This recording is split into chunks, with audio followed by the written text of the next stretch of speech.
এজন্য দোস্ত, একদিন ঘুম ভাঙবে, একদিন তুমি জাগবে। পৃথিবী তোমার অপেক্ষায় বসে থাকবে না। তোমার দাদা তোমার সাথে মরবে না, তোমার আগে মরে যাবে। তোমার আব্বা তোমার সাথে মরবে না। ওই যে দেখেন, ওই বেয়াদব দেখেন, ওই দুই বেয়াদব চুরি করে, মানে এমন গাদ্দার, যে গাদ্দারের কথা হইল আমি শুনবো না, তোমার মতো হুজুর না, তোমার আব্বা বললো আমি শুনবো, আমি ছবি উঠাবো। আরে বেয়াদব, উঠে গেলে ভালো।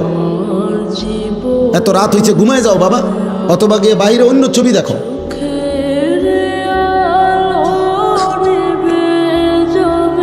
এই জন্য বললাম বাবা, এটা বুঝতে শেখো বাবা।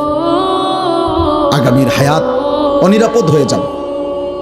লাম তাজহারিল ফাহিশাতু ফি কওমিন হাত্তা ইউলিনু বিহা ইল্লা ফাশা ফীহিমুত তাউন ওয়াল আওজা আল্লাতী লাম তাকুন মাদাত ফি আসলাফিহিম আল্লাযীনা মাদা।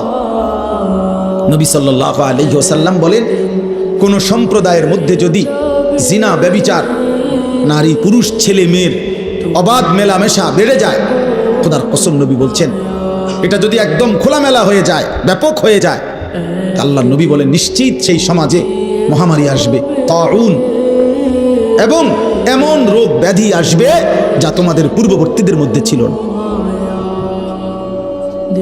প্রিয় ভাই, তোমাকে তো বাঁচতে হবে। আমি যে চিৎকার করি দোস্ত, আরে ছেলে তুমি তো বাঁচতে হবে আব্বা।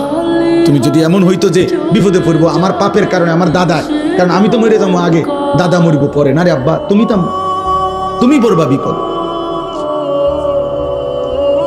আগামীর সমাজে নিরাপদ সম্পর্ক, হাদিসে আছে, কোন সমাজের মধ্যে ছেলে মেয়েরা যদি অবাধ এই নারী ছবি, অশ্লীলতা, বেহায়াপনা, উলঙ্গতা তোমাদের সবার পছন্দ হয়, তাহলে আগামী সমাজে তুমি নিরাপদ সম্পর্ক, নিরাপদ ফ্যামিলি, আগামী সময়ে তোমরা নিরাপদ বোন, নিরাপদ মেয়ে, নিরাপদ ইজ্জত, সতীত্ব খুঁজে পাবা।